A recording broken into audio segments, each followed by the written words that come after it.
ប្រពន្ធឲ្យបងរកឃើញហើយបងរកឃើញអ្វីទៅបានជារំភើបម្លេះអូនឯងឆោឡោអញ្ចឹងត្រូវរង្វាន់ធំមែនទេអូយជារឿងសំខាន់ជាងត្រូវរង្វាន់ធំទៅទៀតអូនបងរកឃើញម្ដាយដែលបែកគ្នា13ឆ្នាំហើយមែនឬបងបើអញ្ចឹងប្រញាប់រៀបចំអីវ៉ាន់ឈប់លក់ទៅអូនទៅផ្ទះមុនដើម្បីធ្វើម្ហូបថ្ងៃនេះត្រូវរៀបចំទទួលអ្នកម្ដាយឲ្យបានល្អយល់ព្រមបងការខិតខំប្រឹងប្រែងរបស់បងប៉ុន្មានឆ្នាំនេះទីបំផុតមិនអត់ប្រយោជន៍ទេចុះអូនទៅវិញជាមួយបងពួកយើងរៀបចំអីវ៉ាន់ឥឡូវនេះតោះម្ដាយដែលបែកគ្នាជាង13ឆ្នាំម៉ាក់ពួកយើងជួបបងប្រុសនិងបងថ្លៃលើកដំបូងហេតុអ្វីត្រូវស្លៀកពាក់បែបនេះហើយថែមទាំងយកលុយសុទ្ធមកច្រើនម្លេះនឹងហើយលោកប្រធានកូនស្រីកូនមិនយកទេលេខាយ៉ាវនាងចាំក្នុងឡានសិនទៅបន្តិចទៀតយករបស់ដែលខ្ញុំត្រូវការឡើងមកលើចាស់ថៅកែកូនស្រីពួកយើងចុះពីឡានតោះម៉ាក់មើលទៅដូចជាកន្លែងនោះហើយគឺកន្លែងនឹងហើយតោះយើងប្រញាប់ទៅតោះចាំបន្តិចកូនស្រីកូនគិតមើលពួកយើងពិបាកណាស់តម្រាំរកបងប្រុសកូនឃើញម៉ាក់ចង់ផ្ទេរភាគហ៊ុន 50% របស់ក្រុមហ៊ុនទៅឲ្យបងប្រុសកូនតើកូនយកព្រមទេម៉ាក់គាត់ជាបងប្រុសបង្កើតរបស់កូនកូនពិតជាមិនយកទាស់ទេអញ្ចឹងល្អហើយតោះយើងប្រញាប់ទៅប្រញាប់ទៅនៅរីរែកអីទៀតមកហើយតើនៅទីនេះមែនទេហាក់ដូចជានៅទីនេះហើយអញ្ចឹងខ្ញុំទៅប្រាប់ម៉ាក់អូនតូចកូនប្រុសទីបំផុតម៉ាក់រកកូនឃើញហើយមកម៉ាក់ចូលមកលឿនចូលមកអូនតូចមកវិនម៉ាក់នឹងអូនតូចមកហើយម៉ាក់អូនតូចមកចាំបន្តិចនាងគឺជាកូនប្រសារស្រីរបស់ខ្ញុំមែនទេប្រពន្ធប្រុសខ្ញុំប្រាប់ថានាងឈ្មោះវិន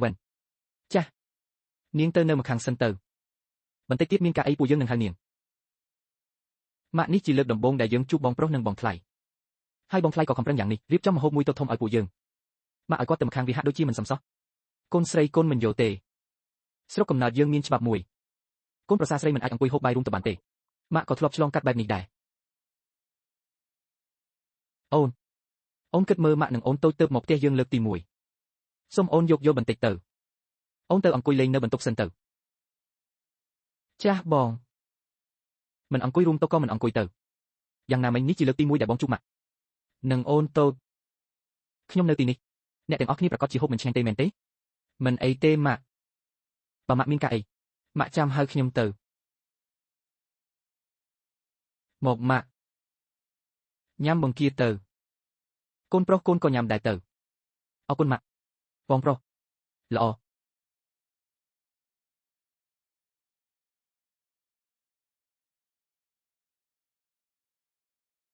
ស្នាដៃបងថ្លៃពិតជាមិនអន់ទេម៉ាក់ប្រញាប់ឲ្យគាត់មកហូបបាយមកកូនប្រសារស្រីពួកយើងហូបរួចហើយនាងមកហូបមក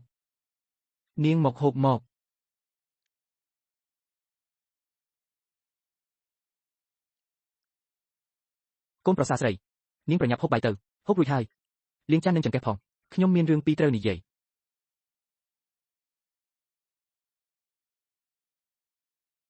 មិនបាច់ទេម៉ាក់ខ្ញុំមិនឃ្លានទេមានការអីម៉ាក់និយាយត្រង់មកចុះល្អអញ្ចឹងខ្ញុំនឹងនិយាយត្រង់កូនប្រសារស្រីកូនប្រុសអញមើលចុះពួកយើងជាង20ឆ្នាំហើយមិនបានជួបគ្នាម៉ាក់ដើររកកូនគ្រប់ទីចាយអស់ប្រាក់សន្សំទាំងអស់ខ្ញុំថែមទាំងជំពាក់បំណុលគេខាងក្រៅ7ទៅ8ម៉ឺនទៀតខ្ញុំមើលទៅស្ថានភាពផ្ទះអ្នកទាំងពីរក៏មិនអន់ដែរតើអាចដកប្រាក់7ទៅ8ម៉ឺនមកមុនបានទេដើម្បីឲ្យខ្ញុំសងបំណុលគេសិនធ្វើបែបនេះបានទេម៉ាក់ប្រហែលជាមិនសូវយល់ពីស្ថានភាពគ្រួសារយើងទេតាមពិតផ្ទះមួយល្វែងនេះក៏ទើបតែទិញមិនយូរប៉ុន្មានដែរហើយក៏កំពុងតែបង់រំលោះទៀតផងម៉ាក់ឲ្យដក7ទៅ8ម៉ឺនភ្លាមបែបនេះពួកយើងពិតជាពិបាកណាស់ម៉ាក់មើលស្ថានភាពបងប្រុសទៅកុំធ្វើឲ្យពួកគាត់ពិបាកចិត្តអីបំភ្លេចវាចោលទៅល្អរឿងលុយកាក់យើងកុំទាន់និយាយខ្ញុំនឹងរកវិធីផ្សេងទៀតអញ្ចឹងយើងនិយាយរឿងទី2នេះគឺកូនប្រុសផ្ទះចាស់យើងត្រូវទឹកចំនួនលិចបាក់អស់ហើយខ្ញុំនិងប្អូនស្រីឯងឥឡូវគ្មានកន្លែងស្នាក់នៅទេការមកលើកនេះគឺចង់រើមករស់នៅជាមួយអ្នកទាំងអស់គ្នាតើអ្នកគិតថាងាយស្រួលទេម៉ាក់ក៏បានឃើញស្រាប់ហើយផ្ទះយើងវាមានតែបន្ទប់គេង2និងបន្ទប់ទទួលភ្ញៀវមួយប៉ុណ្ណោះខ្ញុំនិងវិនជាអ្នកស្នាក់នៅ បន្ទប់តូចឲ្យកូនស្នាក់នៅពិតជាគ្មានកន្លែងទំនេរទៀតទេបើមិនអញ្ចឹងទេខ្ញុំនឹងជួលនៅជិតនេះជួលផ្ទះមួយល្វែងសម្រាប់ម៉ាក់និងអូនតូចបន្ទាប់មកមួយរយៈក្រោយខ្ញុំនឹងរកវិធីផ្សេងទៀតតើម៉ាក់គិតថាយ៉ាងម៉េចដែរស្អីគេជួលផ្ទះនៅខ្ញុំមិនចង់ទៅជួលផ្ទះនៅខាងក្រៅទេពួកយើងមិនបានជួបគ្នាយូរហើយខ្ញុំចង់រស់នៅជាមួយកូនអ្នកទាំងអស់គ្នាមិនមែនមានបន្ទប់ពីរទេអញយកបន្ទប់ធំមកឲ្យខ្ញុំនិងអូនតូចរស់នៅចំណែកកូនតូចឲ្យនៅបន្ទប់គេដដែលចំពោះអ្នកទាំងពីរវិញទោះជាក្នុងបន្ទប់ឬបន្ទប់ទទួលភ្ញៀវប្រើកន្ទេលដេកទៅវាមិនល្អទេអីម៉ាក់មើលរឿងដែលម៉ាក់ធ្វើទៅមើលចុះបងថ្លៃត្រូវម៉ាក់ធ្វើឲ្យខឹងរត់បាត់ហើយកូនប្រុសម៉ាក់ក៏មិនធ្វើឲ្យអញពិបាកដែរកូនស្រីតោះយើងទៅ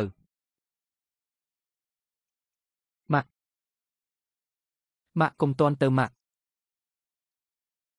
អូនតូចអ្នកទាំងពីរទើបតែមកសោះមិនក៏រៀបចំនឹងចេញទៅវិញម៉ាក់ពាក្យដែលម៉ាក់និយាយនៅលើតុបាយអំបញ្ញមិញខ្ញុំលឺអស់ហើយម៉ាក់នៅជំពាក់បំណុលគេខាងក្រៅមែនទេនៅទីនេះខ្ញុំមានលុយថ្លៃបណ្ណាការដែលប៉ាម៉ាក់ខ្ញុំឲ្យសរុបមានលុយសឹក 20,000 ហើយនៅក្នុងកាតនេះមាន 80,000 ទៀតនេះម៉ាក់យកទៅសិនទៅយកទៅសងបំណុលគេសិនម្យ៉ាងទៀតម៉ាក់គឺជាម៉ាក់របស់អាឆេងនោះក៏ប្រកាសជាម៉ាក់បង្កើតរបស់ខ្ញុំដូចគ្នាទោះបីជាខ្ញុំនិងអាឆេងនិយាយថាស្ថានភាពគ្រួសារមិនសូវធូរធារក៏ពិតមែនប៉ុន្តែការផ្គត់ផ្គង់អាហារ3ពេលសម្រាប់ម៉ាក់និងអូនតូចគឺមិនមានបញ្ហាទេដូច្នេះហើយអ្នកទាំងពីរកុំទៅណាអីនៅទីនេះទាំងអស់គ្នាដើម្បីឲ្យខ្ញុំនិងអាឆេងបានមើលថែនិងកតញ្ញូដល់ម៉ាក់មែនហើយម៉ាក់ខ្ញុំខុសហើយទៅថ្ងៃមុខម៉ាក់និងអូនតូចរស់នៅផ្ទះយើងហើយកូនប្រុសស្រីអ្នកទាំងពីរពិតជាមិនស្អប់ខ្ពើមទេយាយចាស់អ្នកស្រែដូចខ្ញុំនេះលំបាកលំបិនយាយចាស់នេះទេអ្នកទាំងពីរពិតជាស្ម័គ្រចិត្តទទួលយកខ្ញុំនិងអូនតូចមករស់នៅទីនេះជាមួយគ្នាទេលោកប្រធានក្រុមប្រឹក្សាសូមទោសផងលោកប្រធាននេះគឺជារបស់ដែលលោកប្រធានឲ្យខ្ញុំសម្រាប់កូនប្រុសរបស់លោក 50% នៃលិខិតផ្ទេរភាគហ៊ុនសូមលោកប្រធានទុកវាឲ្យបានល្អលេខាយ៉ាវនាងទៅធ្វើការចុះត្រូវឲ្យលោកប្រធាននៅមានរឿងមួយទៀតដែលជារឿងសំខាន់ណាស់តែត្រូវការឲ្យលោកប្រធានដោះស្រាយមុនមានការអ្វីនិយាយប្រាប់កូនស្រីខ្ញុំទៅចាប់ពីពេលនេះទៅបញ្ហាលក់ផលិតផលទុកឲ្យកូនស្រីខ្ញុំជាអ្នកទទួលខុសត្រូវចាស់លោកប្រធានគឺយ៉ាងនេះឥឡូវនេះអាកាសធាតុកាន់តែសាមនឹងក្តៅស្អុះស្អាប់ហើយរបស់របរប្រើប្រាស់សម្រាប់ងូតទឹកលេងប្រើប្រាស់យូរទៅងាយនឹងបង្កឲ្យមានបាក់តេរីក៏ដល់ពេលត្រូវបដូរចេញដែរមួយនេះគឺផលិតផលថ្មីរបស់ក្រុមហ៊ុនយើងច្រាស់ដុសធ្មេញសរសៃទុនដងស៊ីតិចត្រូវការឲ្យអ្នកនាងមើលបន្តិចដើម្បីកំណត់តម្លៃបានអ្នកទាំងអស់គ្នាកុំរីកថាំពេកក្នុងការបដូរច្រាស់ដុសធ្មេញទៀតអីច្រាស់ដុសធ្មេញល្អតាមពិតវាមិនថ្លៃទេដូចជាអាមួយនេះច្រាស់ដុសធ្មេញសរសៃទុនដងស៊ីតិចវាអាចសម្អាតធ្មេញបានយ៉ាងល្អសរសៃទឹកដងស៊ីតិចខ្ពស់នៅខាងលើសូម្បីតែតាមប្រឡោះធ្មេញកន្លែងតូចក៏អាចសម្អាតបានយ៉ាងស្អាតដែរផ្នែកខាងក្រោយនៃក្បាលចាស់របស់វាមានភ្ជាប់មកជាមួយនៅប្រដាប់ដុសសម្អាតស្រួលក្នុងការសម្អាតភាពពុកខ្វាក់នៅលើអណ្ដាតដងកាន់ក្រាស់និងមិនងាយរអិលកាន់ទៅមានអារម្មណ៍ស្រួលថែមទាំងមិនចំណាយកម្លាំងច្រើនមួយសុទ្ធតែមានវិកខ្ចប់ដាច់ដោយឡែកពីគ្នាពេលចេញទៅក្រៅយកតាមខ្លួនក៏ងាយស្រួលដែរច្រាស់ដុសធ្មេញពួកយើងត្រូវឧស្សាហ៍ផ្លាស់ប្ដូរវាទោះបីជាមនុស្សចាស់ឬក្មេងក៏ដោយ2 ទៅ 3 ខែផ្លាស់ប្ដូរម្ដងគឺសាកសមណាស់យកអញចេះចុះដើម្បីពង្រីកទីផ្សារចំណេញតិចលក់ឲ្យបានច្រើនពួកយើងលក់ត្រឹមតែ 7.5 ទទួលបាន12ដើមវិកខ្ចប់ដាច់ដោយឡែកច្រាស់ដុសធ្មេញសរសៃទុនដងស៊ីតិចខ្ពស់នេះច្រាស់ដុសធ្មេញសរសៃទុនដងស៊ីតិចមានច្រើនពណ៌អាចជ្រើសរើសបានមនុស្សក្នុងគ្រួសារម្នាក់យកមួយពណ៌ទៅក៏មិនច្រឡំគ្នាដែរអ្នកនាងច្បាស់ហើយឬដែលកំណត់តម្លៃទទួលបាន12ដើមនោះខ្ញុំច្បាស់ហើយប៉ុន្តែវាមិនទាន់គ្រប់គ្រាន់ទេដើម្បីផ្ដល់ជូនអ្នកទាំងអស់គ្នាក្នុងពេលតែមួយឈុតសម្អាតនិងងូតទឹកតែម្ដងទៅមិត្តដែលចង់ទិញអាចចុចលើរូបប្រវត្តិរូបរបស់ខ្ញុំចូលទៅក្នុងបន្ទប់លេខឬចុចលើទំព័រដើមរបស់ខ្ញុំចូលទៅក្នុងកន្ត្រកទំនិញច្រាស់ដុសធ្មេញសរសៃទុនដងស៊ីតិចខ្ពស់12ដើមបូកបន្ថែមជាមួយកែវដាក់ច្រាស់ដុសធ្មេញដ៏ស្រស់ស្អាតមួយបន្ថែមថ្នាំដុសធ្មេញរុក្ខជាតិសែនថៃយូណានមួយទីបូកបន្ថែមជាមួយកន្សែងពូកូបកាថ្ម5ទាំងទៀតសរុបមាន19មុខតម្លៃត្រឹមតែ 19.9 យ៉ាងសេវាដឹកជញ្ជូនទៀតថៅកែកន្សែងពូកូបកាថ្មរបស់យើងសាច់ក្រណាត់ទន់ល្មើយនិងមានផាសុកភាពមិនជ្រុះរោមមិនប្រេះអំបោះការស្រូបទឹកក៏បានល្អខ្លាំងណាស់ដែរជាធម្មតាបើទិញតែកន្សែងពូកូបកាថ្ម5ទាំងនេះគឺតម្លៃជាង10 យន់បាត់ទៅហើយចុះឥឡូវនេះច្រាស់ដុសធ្មេញសរសៃទុនដងស៊ីតិចខ្ពស់12ដើមបូកនឹងកែវដាក់ច្រាស់ដុសធ្មេញដ៏ស្រស់ស្អាតមួយថ្នាំដុសធ្មេញរុក្ខជាតិសែនថៃយូណានមួយទីបូកបន្ថែមជាមួយកន្សែងពូកូបកាថ្ម5ទាំងទៀតថៅកែលក់ត្រឹមតែតម្លៃជាង10 យន់ប្រូម៉ូសិននេះពិតជាអស្ចារ្យខ្លាំងណាស់ហើយចាស់ថៅកែខ្ញុំនឹងដាក់វាទៅក្នុងបន្ទប់លេខឥឡូវនេះម៉ាក់តាមពិតម៉ាក់គឺជាថៅកែធំសោះ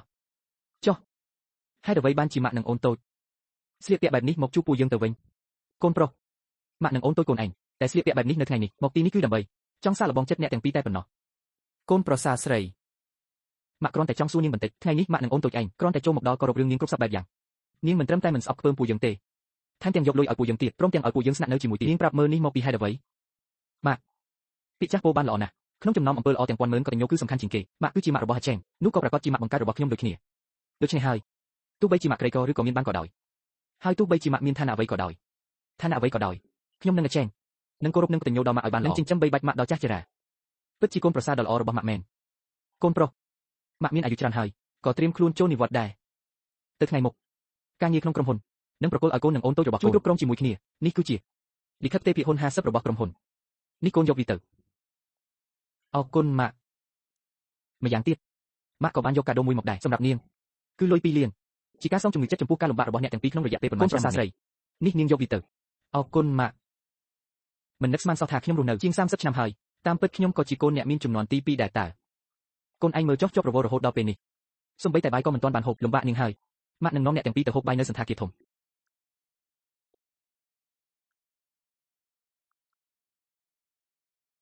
អរគុណម៉ាក់